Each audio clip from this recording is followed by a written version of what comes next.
Portland, Oregon.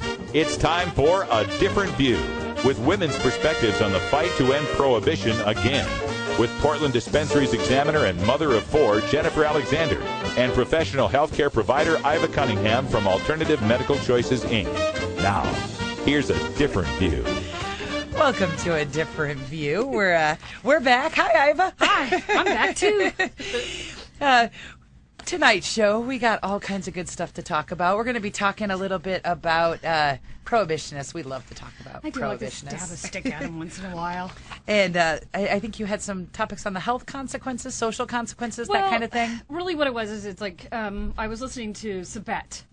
Kevin Sabet, our favorite. Kevin Sabet talk about, there's all kinds of consequences to cannabis. And I just kind of wanted to go out there and find out what those consequences were, those negative consequences were. Because, nobody's saying there isn't. I just wanted to find out what they thought they were. That's all. I We'll always talk kind little of bit about wonder that. a little bit about what those consequences. It's not that I don't think there are any consequences. It's that it's always said so vaguely. What are we talking about? Right. So I went out and I actually did some research on what those consequences were, and a lot of them are health related because we got to scare everybody, and then the other ones are violence and so on. So we'll dive a little bit into we'll get that. into that first segment. Yeah. We're going to jump right into that one, and then we're going to talk a little bit to Jeremy Echols. We've talked to him in the past. He has a young child using medical marijuana, and That's right. We're going to just talk a little bit about the frustrations and successes, as people try to use medical marijuana, particularly with children. We know that this one's a hard one. And there's the frustrations, the success and the failures, and the journey along the way. I know that he's had some of that, and I think that can be echoed amongst all the parents who are using cannabis to treat their children. Yeah, definitely. And then there's just some other stories. I figured we'd fill those last two segments with. I've been watching the news recently, and some of what is going on is just hilarious, and some of it is like you want to stand up and give it like a big applause. You know what I mean? Yeah. So we've got a couple of different news stories that we're going to talk about, and then I figured we'd conclude it with some stupid stoner kind of stories. Yeah. There's a couple. Well, there's one that I called a stupid stoner story, and then there's another one that's kind of more about the stupid laws against stoners. Well, and then there's the stupid stoner blowing up their house. And we'll get into that one in that same segment. That's definitely going to fit right in there with it. So, all right, lots to cover, and listening to a different view. You're listening to A Different View. I'm Iva Cunningham. I've got Jennifer Alexander here. We'll be right back. If your grass is like molasses hydro-grown, that gets you stoned. If you're counting the hours, watching the minutes, for that special time when everyone hits it, take it from me. Really not that. I'm Sub Cool from Team Green Avenger. At TGAgenetics.com, we are working on the leading edge of medical strains. Our strains are rigorously tested for THC, CBD, THCV, and other critical cannabinoids. Know your grow. Check out our genetic diversity at TGAgenetics.com, the home of Jelly Bean, Jack the Ripper, Vortex, and other award-winning cannabis strains.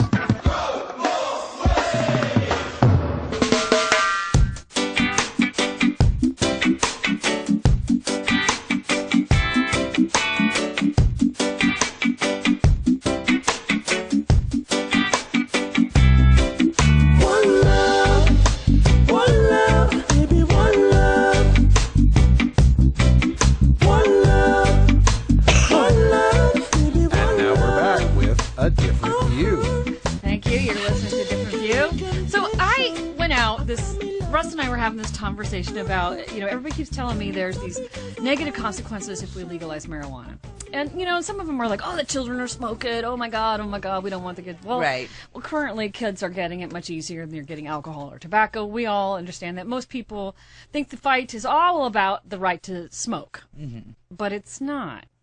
It's about the right to not go to jail if I choose to. Right. And it's right. about the I right can to be smoke trusted. now. Right. The thing is we need to remove those consequences that we're enforcing. Well, we're saying that all the consequences aren't fair. and the other thing too is that we are aware of the violence in the unregulated market. We all are aware of the fact that the black market, the unregulated market, is unsafe on a lot of different levels. And that's just true of nature of any unregulated, illegal underground market. Exactly. Somebody's always willing to take the risk. Mm-hmm. And I'm grateful to some of those people that are willing to take the risk. And some of those people, I wish I didn't have to. But anyway, so I wanted to go out there and I wanted to look at, like, what are the pros and cons of legalizing marijuana? And, and of course there's this, like, oh, marijuana is a gateway drug. There's outdated driving under the influence of marijuana may be increased. And I'm like, they're already out there driving. You just don't know it because it's not really obvious. But then again, if they are out there driving, then why don't we just have impairment test period? And if you're impaired behind the wheel, it doesn't matter what you're on, you shouldn't be driving. Right.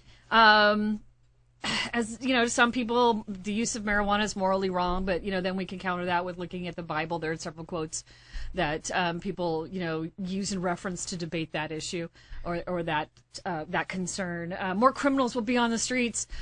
Well, if we are regulating them and it's legal, then no, they won't.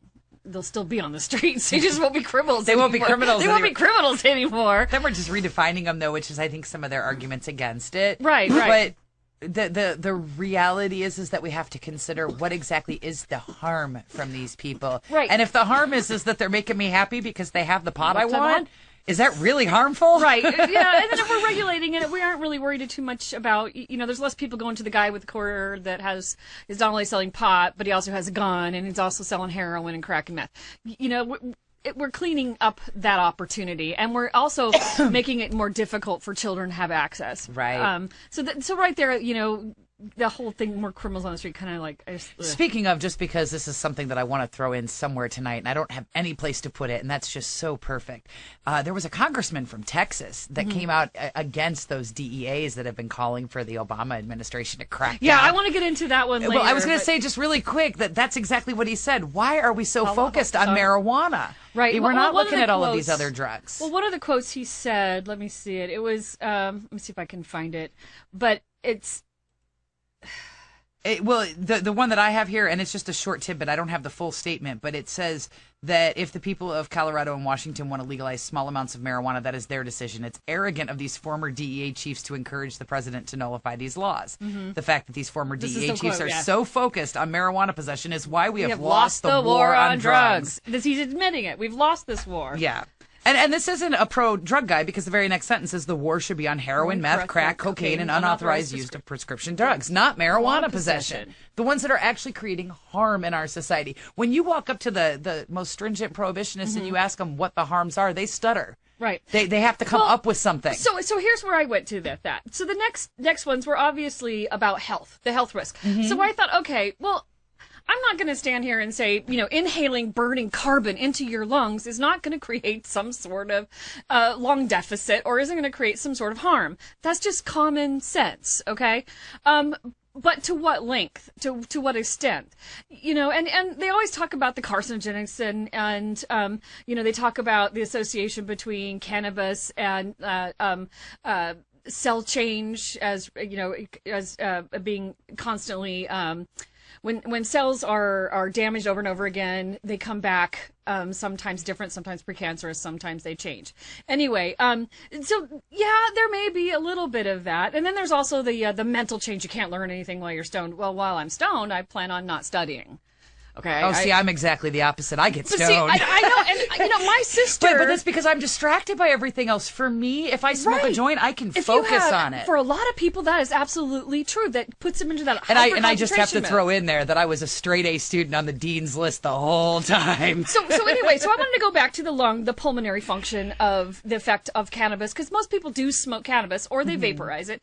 It doesn't even consider eating it or anything like that, because there's a much safer way, and no one has ever died. A couple of people have had some hallucinations and some difficult nights with paranoia and increased anxiety. The paranoia and anxiety are definitely And some people do experience fluctuations in heart rate. That is absolutely true. That is while that's under what I call the climax of the drug. Okay, the hype part. That is not to say after that part, the psychoactive part dissipates and you become more mid-range, okay, or back to normal or your base, if you will. But what I found really interesting is when they're talking about the pulmonary aspect of it, even the studies that were studying that. Of course, they can't get the plant and study it on a group of people currently, so they went and they looked at other studies, and I'll post these on our Facebook. But they went out and they gathered other studies that looked at these and only drew those correlations. So they studied the studies, if you will. Right. Okay. And even then, they basically said that there wasn't a lot. The conclusions were there just, even in the prevalence of marijuana smoking and studies predominantly supporting biological plausibility of the association of marijuana smoking with lung cancer on the basis of molecular, cellular, and histopathologic findings. Physicians, they said, advise your patients that we don't know.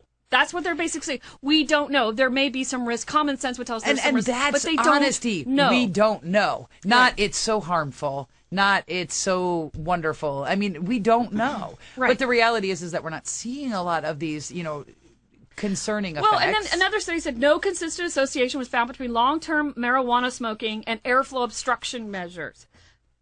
So now That's there are the- saying short-term exposure to marijuana is associated with bronchodilation, which is why asthmatics, benefit from it. No, that's what I was just going to say is that when we're looking at these potential quote unquote harms, I will agree that in some circumstances some of these are harms, but in other circumstances they're beneficial. It's desirable. Well, in the case of raising your heart rate or whatever, I'm not necessarily throwing out any particular example, but exercising raises your heart rate as well. So who's to say that raising your heart rate by marijuana is necessarily harmful? You have to look at the it's not your pathophysiology of that person, baseline. and you'd have to look at that. It's going to depend upon other factors. Right. Exactly. And that's all I'm saying is I want to see a more honest dialogue where they're actually saying we don't know.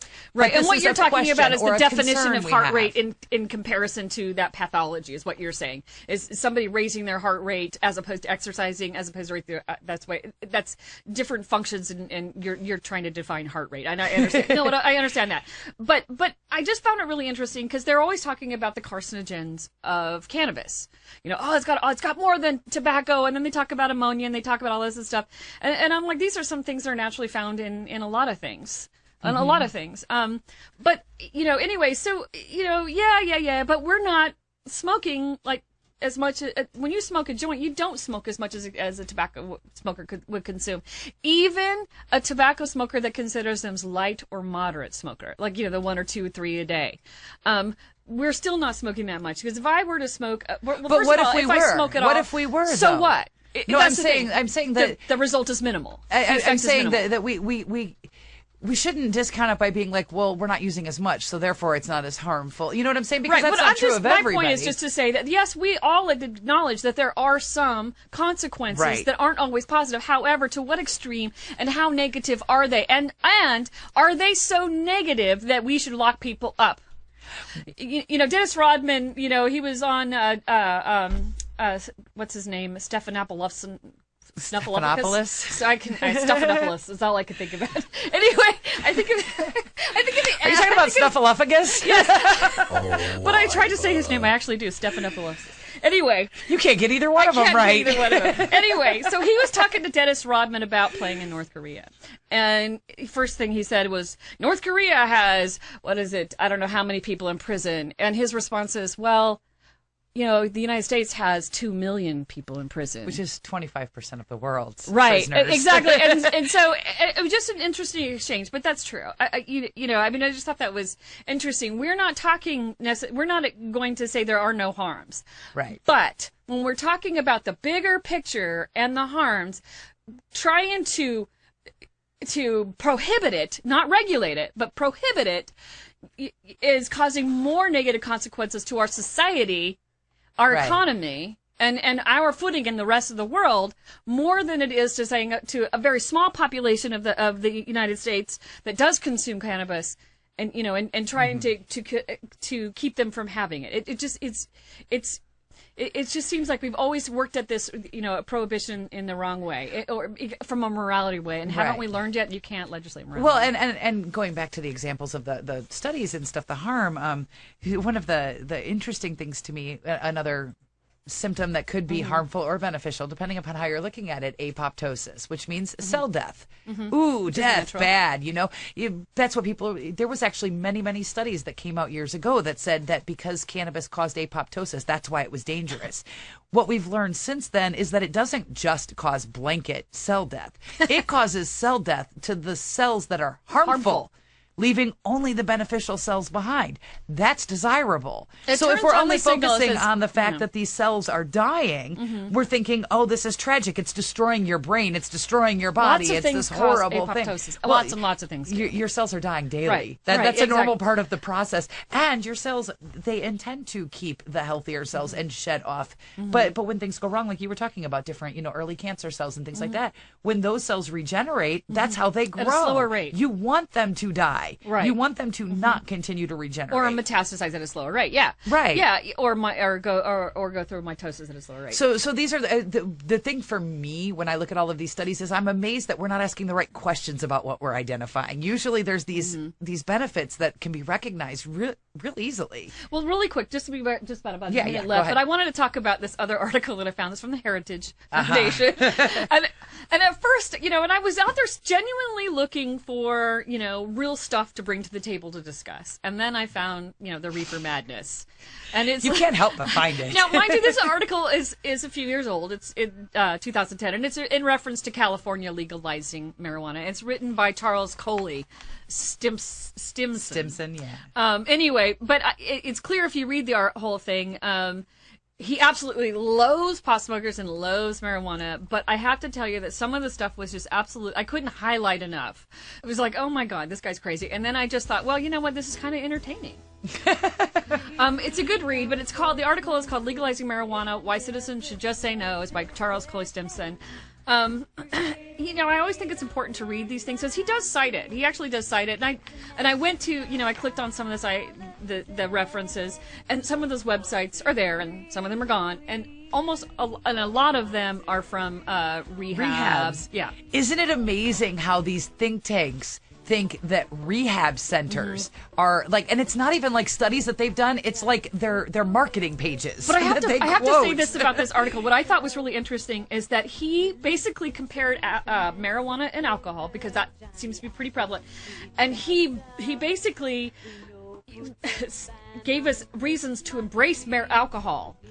And he said that it's medical, it's this. I mean, I'm like, this guy sounds like an alcoholic in love with his drug. Ironically, if you take everything that he says and you just replace alcohol with marijuana, I bet it sounds just like us, which is the humor of it. No. I'm saying that when you're looking at these things, you'll hear some of the people in our community that are like, "Ooh, alcohol's bad. You should just smoke a joint," or you know what I'm saying. You hear the exact same opposite arguments, and the fact is that it doesn't matter if it's bad or good. It's the liberty, the choice, the freedom. Right. Well, but if you want to know,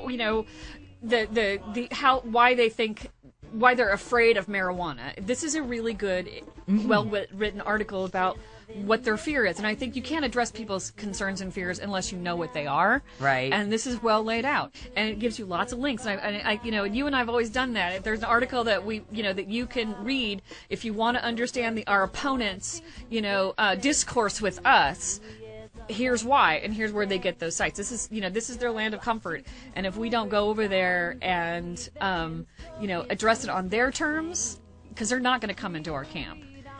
But I love this. To equate marijuana use with alcohol consumption is at best uninformed and at worst actively misleading.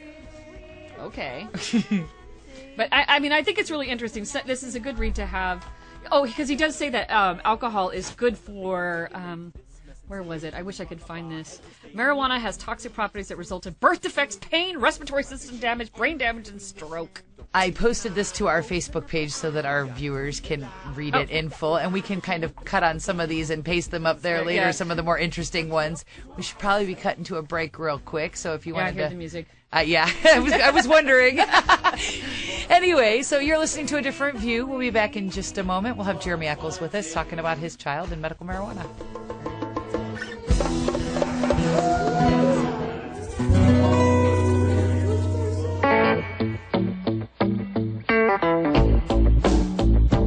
I'm a reefer smoking man. Wood Pipe Smoke Shop and Speakeasy is your source for cannabis community gear in southern Wisconsin. Owners Brian and Tammy Wood are located in Kendall, just outside of Madison, and they've got everything for the smoking enthusiast, including a full assortment of pipes, water pipes, hookahs, bubblers, one-hitters, and so much more. They're open noon to 8 p.m. Monday through Saturday and can help you with your detoxification therapies as well. Call 608-466-7473 or email woodpipes@yahoo.com for more information. That's 608-466-7473 or email woodpipes@yahoo.com. And as always, go pack go. Smoking man.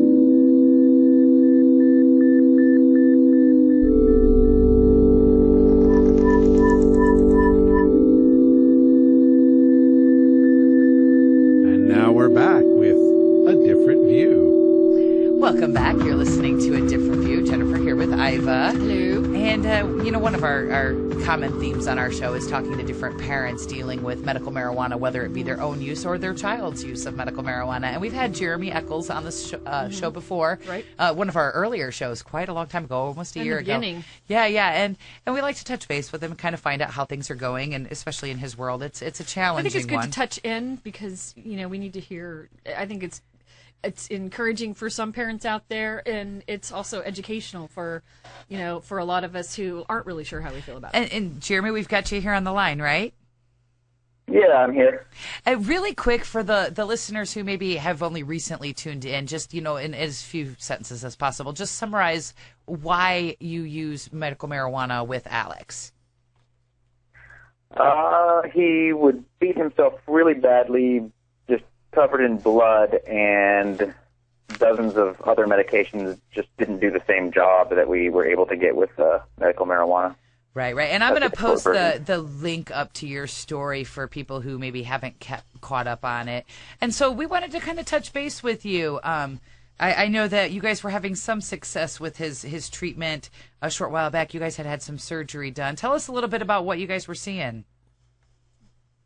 Well, before the surgery, we were seeing, we were starting to give him a tincture, glycerin-based tincture, 3 times a week, and we were seeing, a small but noticeable decrease in behaviors whenever we gave it to him, say an hour and a half afterward.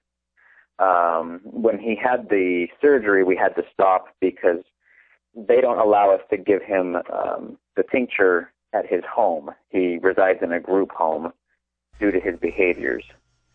So how often are you able to dose him? Normally it's 3 times a week. We had to take a break when he had his surgery because he had brain surgery. Mm-hmm. He couldn't really go outside safely because one person, just, myself, trying to keep him safe, if he decided to run off, and even running early after the surgery was dangerous, but if he decided to run off and he slipped and fell, hit his head or something, that would be really bad. Yeah. So we couldn't do it for a while. We just started again Saturday. Okay. And so now, you've just, so he's how many days post-op, did you say? He's now about a month. A month out. And so you've just, within the last few days, you started to reintroduce cannabis oil. I believe that's what you use, correct? It's a glycerin-based tincture. Oh, okay, glycerin. Okay. Now, how has he tolerated it since you started giving it to him again? Well, I'm not sure. I don't know if I don't know what's going on with him. He on Saturday he had a pretty rough visit, and on Tuesday we didn't even bother giving it to him. Whatever happened on Saturday, we're not sure if it was something weird going on, if he was just having a rough day or what. Mm-hmm. But with the surgery, and he's kind of torn open the wound just Saturday, we noticed, and so we're kind of laying off. Yeah. Even bringing him outside again. And when you were referring to the bringing him outside, that's because you guys actually have to take him out of this environment in order to give him his medicine. Like, if you could just give it to him there, then there wouldn't be these risks. They won't let us.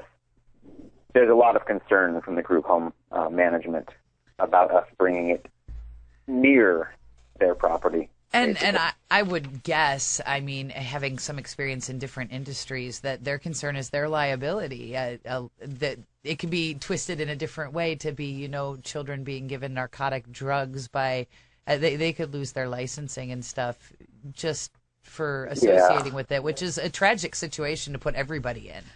Yeah, it's they call it a ethical violation, and it puts everyone there at risk just because they have so many other controlled substances, and this one is not federally controlled.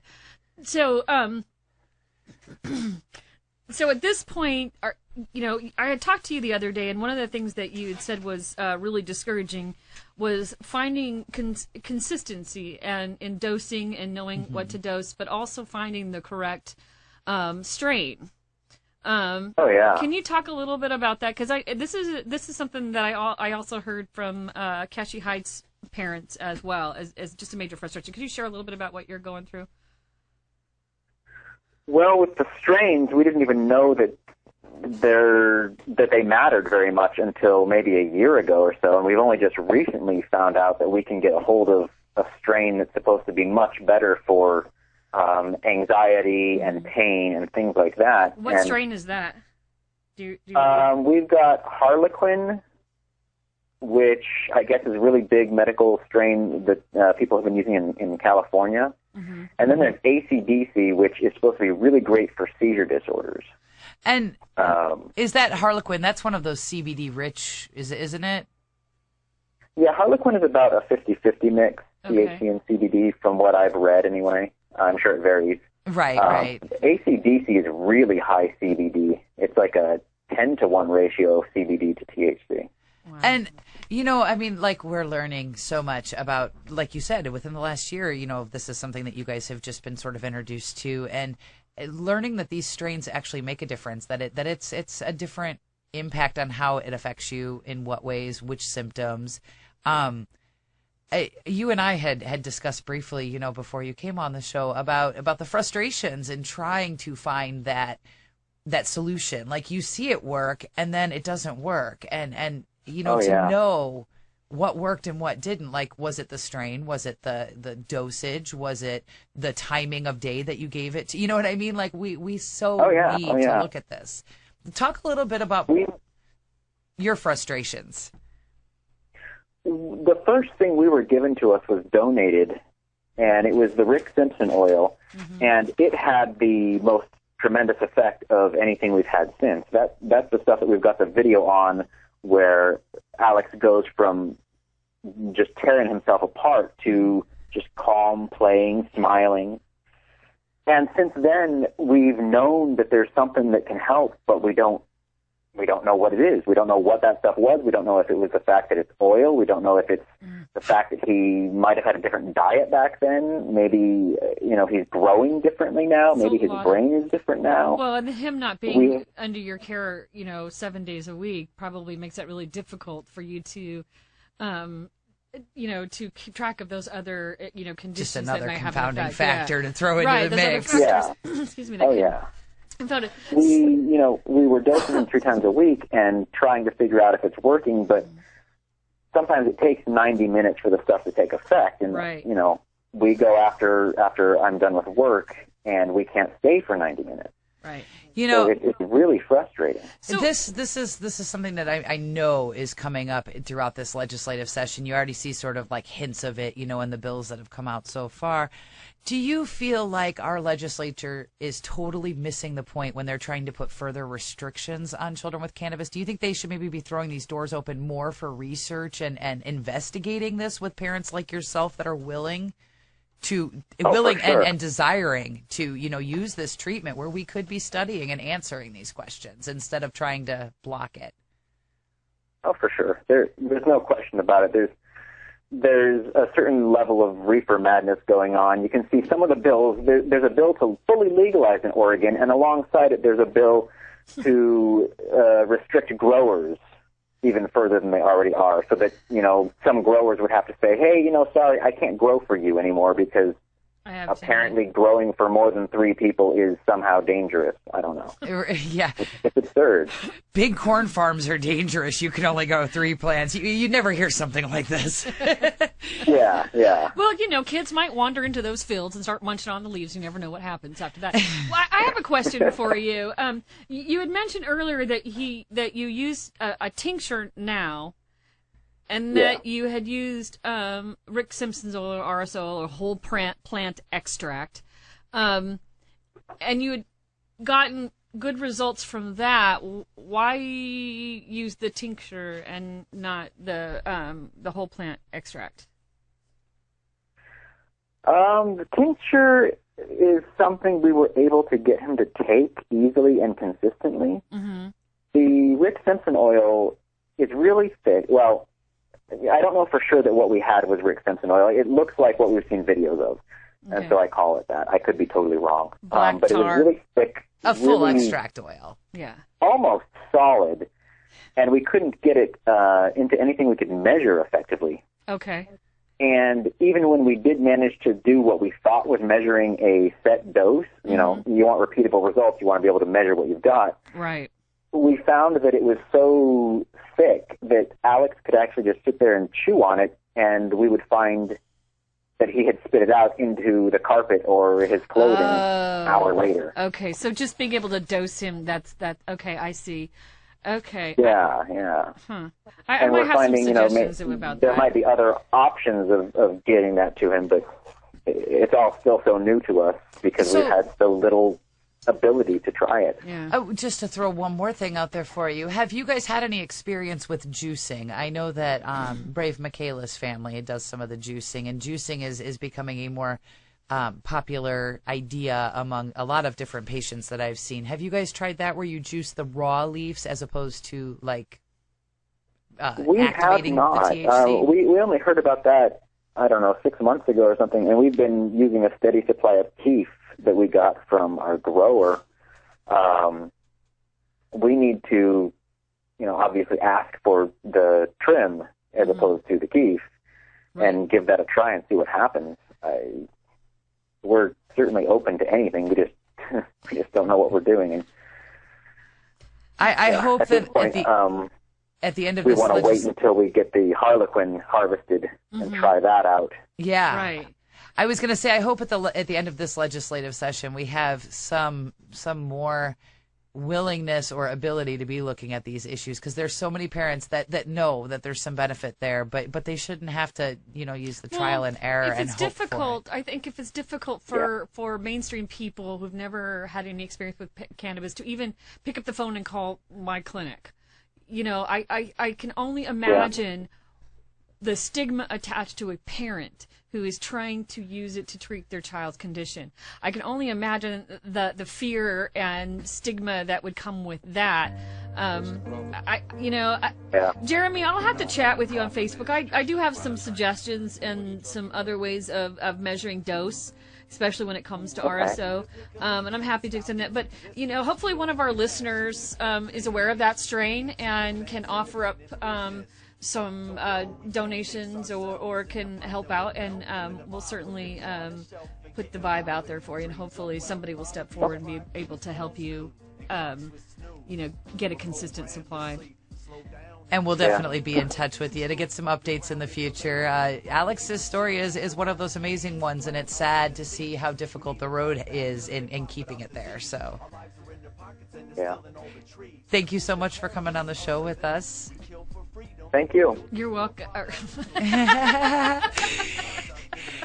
Thank you, Jeremy. We're going to take a quick break, and we will be right back. You're listening to A Different View. But remove one brick and all may tumble to the dirt. So cold without you, so lonely. As one man, I can't change the earth, but remove one brick and all may tumble to the dirt. The elements of the sea. Is medical marijuana right for you? When you are stricken by an illness, injury, or disability, you deserve to live your life as free from pain and suffering as possible. Modern medical researchers have developed some amazing pharmaceutical drugs, but these may not be the best solution for you. At Alternative Medical Choices, we help collect your medical records history and provide a physician's review and examination to help you qualify for the use of medical marijuana in Oregon and Washington State. Call 971-270-0262 or visit altmedchoices.com for more information and to schedule an appointment today. Alternative Medical Choices, because you deserve the best in healthcare.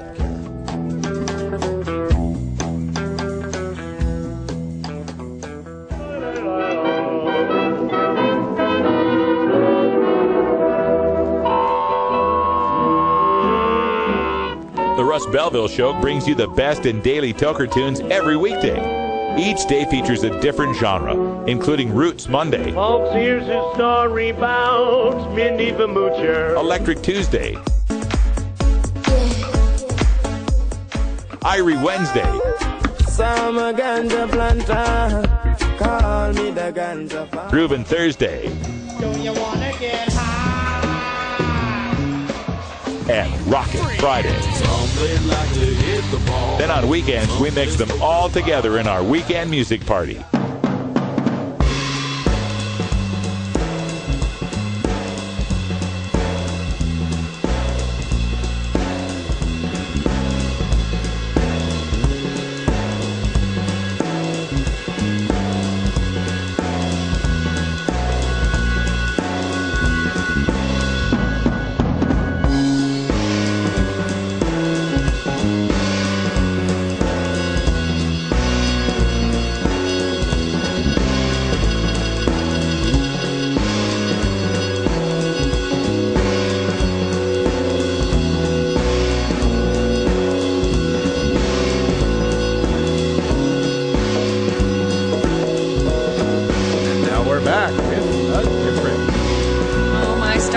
Everyone is welcome. I just want to point that out. Everyone is welcome.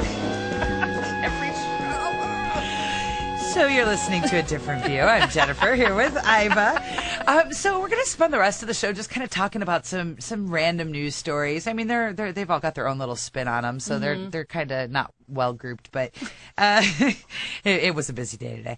But the one story that sort of popped up to me that I found to be very, very interesting, and I'm going to post this on our Facebook page here in just 1 second, is that Seattle police found a marijuana farm growing in the middle of a public park there in Seattle. So this is Johnny Appleseed just this isn't like, like out in the wilderness, from what at least not as I understand legal it. Now. I have like this vision of it growing in like Central Park, it's like a dog park or something. But instead of like investigating it all, they just pulled it up and went about their business. They're not going to investigate it, nothing. And even people in our community typically are not cool with people growing pot on public land. Grow it in your own damn yard. Yeah, right.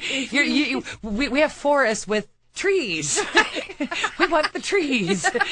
But, to know that when they're coming across this, they're treating it as a nuisance plant instead of a criminal problem. And that I like. Well, I really like that we're seeing this. Probably spent, all total, maybe less than, 4 hours going out to investigate it, pulling it up, and writing up a report, and then probably spent the other hour talking to the press about it. But seriously, and what was the cost in that as opposed to spending lots of man hours, trying to investigate who put those seeds down? I'm sure there's I wonder if there's fingerprints on the seeds. I don't know. On the leaves. Okay. In case you're wondering, no, it is not legal to grow pot in Seattle's public parks. Not at all. It's not at all. No, wait. Let's take it a step further. Under the Washington, not even a good idea. Under the Washington law, it's not legal to grow pot. Period. Unless you are licensed, which they haven't done yet, or a patient. Yeah. And that's like out of public view, in your own private grow site, not like in the middle of your cornfield. There's some restrictions in these laws. There's a few restrictions. But where again, you put your seeds. but I do love the idea of the Johnny Appleseed. There's been a movement going for a while called Overgrow the World, and I'm telling you, if there was just if the people in the Midwest just threw those seeds down on the ground, there would be so much pot. And people claim that that's what's going on, but no, that's feral hemp. People are saving their seeds. Oh, yeah. They need to start throwing them into the ground. And just toss them out the window. I did talk to somebody that was, drove a lot and said, I just throw seeds out the window. And the cops are following the plans right to where he went. Like 6 months later, they're like, oh, we can see where he went. We don't need a GPS tracker. We got his starts all over the country. We know where that's awesome. I just the idea behind it. If somebody was just putting up a big finger to the Seattle Police Department, or that was. I guess I really, unless of course it was well groomed and organized and taken care of. I really need to know what public park this is. I need to know if it was something more like open wilderness, like we have a lot in California and Oregon. And if that's the case, again, our community isn't okay with that either because of the damage they're doing to the public lands, the pesticides, the trash, the clear cutting, the irrigation that's run through those. All of those things, when done by us, the public, on a public scale, we take into land use planning. There's concerns and considerations that we take for the whole community. Pollution, that sort of thing, and so there's concerns about doing this. But the fact that the police are approaching it from the right angle, I think, is great. I just think it's hilarious. But it's another story in Southern Oregon. What was that? A man found with 161 pounds of marijuana. Now, this one really caught my attention, not because of the story. We've heard this story a thousand times. And of course, not only did he have lots and lots of pot, it doesn't matter how they get, but it's lots and lots of pot. It's always got to be other drugs, like in this case, I believe he had some heroin and guns. Because they want you to think he's a big, bad drug dealer. Right. Now, I don't know this guy. And he was under the OMMP. Thank you. But yeah, so they pointed out that he was registered with the OMMP. They've got all the right keywords to bring this story up everywhere. And the thing I love about it is there's not a single comment. It's been up since February 27th and nobody cares. Nobody cares. That's what caught my eye on this story, because this is on Oregon Live. This is the Oregonian, the biggest Oregon newspaper. And they are so reefer mad. It's not even funny. This legalization bill that we've just recently been discussing that's going through the legislature. And for those that didn't know, it's HB 3711, I believe. And I'm hoping to write a story real soon on it. But this legalization bill, the Oregonian actually called for this the day after Measure 80 failed.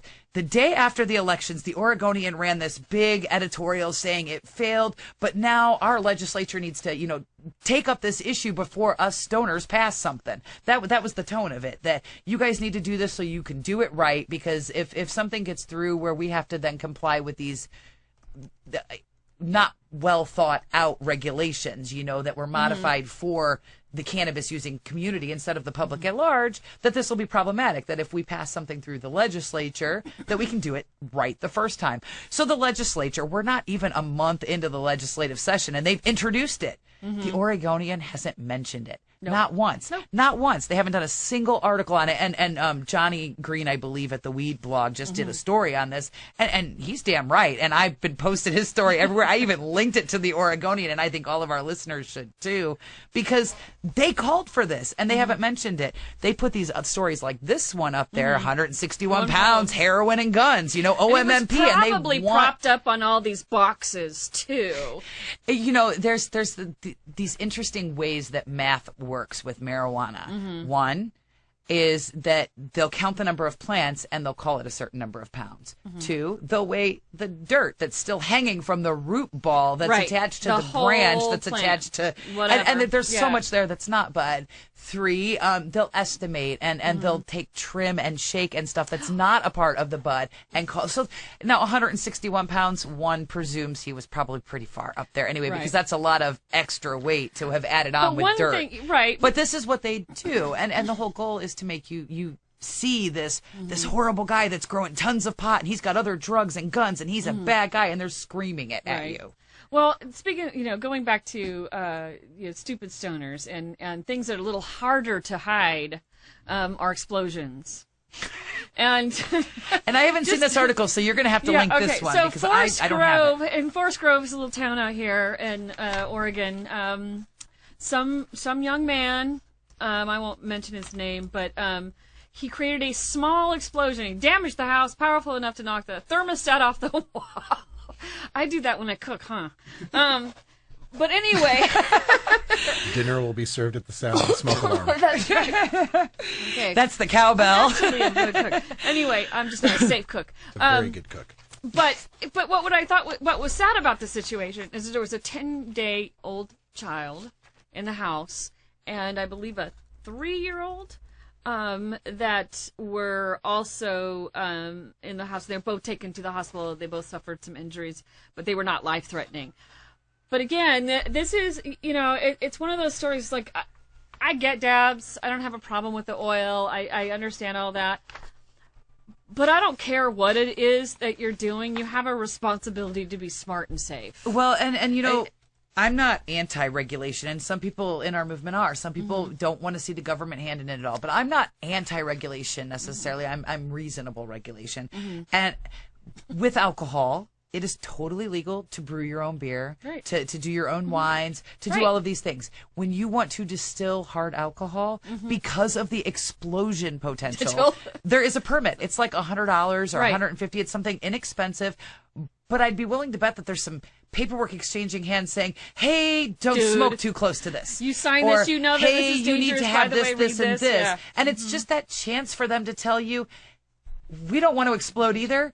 Just be aware. Yeah, just and it's not an unobtrusive fee that's going to keep you out of doing it, but it's just enough that you have to have that opportunity to learn more. And I'm okay with that when it comes to hash. I think that we really need so much education on this issue, and having that a is permit absolutely is not true. necessarily a bad thing. We don't. We don't do a good job educating our own community about this, safety. I mean, most people know that, butane is flammable, but they don't understand the nature of the gas. Those particular gases are heavy. We presume that everything just dissipates into the air. No. Some things collect on the floor. And butane is a heavy gas. Butane is one of those. Yes. So you can open up a window and the whole room can fill with butane. Because it doesn't go up. You're letting the air out, making more room for butane. Yeah. We don't understand. But this isn't stuff that people commonly know. And it's a chemistry. You need floor level ventilation. And if you had a permit, you'd know that. Right. Well, and it's, the same regulations, apply to other industries. True, absolutely. That have chemistry. I mean, when I was, when I was in school and I was studying chemistry, certain process had to be done under a hood, under a fan, and only your arms could get into there and you had to wear gowns, goggles, and all that good stuff. And and I think I think people, because they in this community we all want to assume there's absolutely zero risk with marijuana. Well, here is a risk. And this isn't the marijuana, it's the process. And this is the unregulated market and lack of education. Exactly. You're so busy telling people that pot's bad that you're not telling them it'll explode if you do it this way. Here's the problem, is that I don't want to vilify this person for not understanding the gas. I don't want to do that. But here's the thing, is that it doesn't matter at this point. Now there's another level of fear to use against us in our argument to let adults consume cannabis. And just to go back to the media sort of messaging here, the story that I just posted on our Facebook page, and I'm sure it's not the only one, they like to call it cooking hashish oil. You're not cooking, you're extracting. Right, exactly. But they don't know. You are not cooking meth. So there's their link with meth. But it is. It's intended to make that link. Right. To be clear for those that don't know, this is how many pharmaceutical drugs are extracted too. It's just done in a more controlled environment. And with regulations, they actually have very cool machines that do this safely and securely. Fast. and fast, yes. So, I mean, we're basically, and it's sad to say, but this is the moonshine brewing in your bathtub, kind of environment. And but that's when we realized how dangerous it was to continue prohibition. This is also, because the 2 children were injured, this is also how makes it harder for those mothers. Just to be clear, I don't see anything in this story that says that they were injured, only that they were evaluated. So I don't know. There was a story that I read earlier. Yeah, that they were. K2, okay. Yeah, that's right, KATU. Yeah, but these are the risks, these are the harms, and we need to have the opportunity to educate, the open dialogue, all of these things. Well, and there's some huge benefit to that hash oil. That hash oil is amazing stuff. And there's a safer way to consume it if you can extract it safely. All and right, there's plenty of safe ways to extract plenty it. of Like safer I said. ways to do it. Well designed that we use in the pharmaceutical industry. So they're not all bad. We're going to take a quick break, and we're going to come back and talk about some stupid stoners and stupid laws for stoners. I can't even say it. That's a tongue twister. We'll be right back.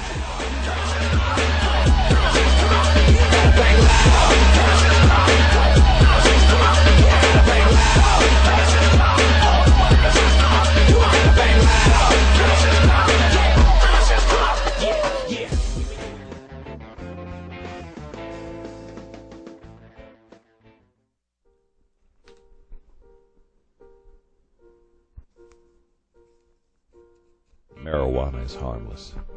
That's what everybody says these days. It's fun. It's recreational. Some even call it medicine. But every year, millions of young people find out that marijuana is extremely dangerous. Every year they find out that it's deadly. Marijuana smoke is lethal and toxic. Don't believe anything you've ever heard positive about smoking marijuana. It will kill you. Really. It's really gonna kill you. Don't smoke it. It will really, really kill you. Seriously. It's gonna kill you.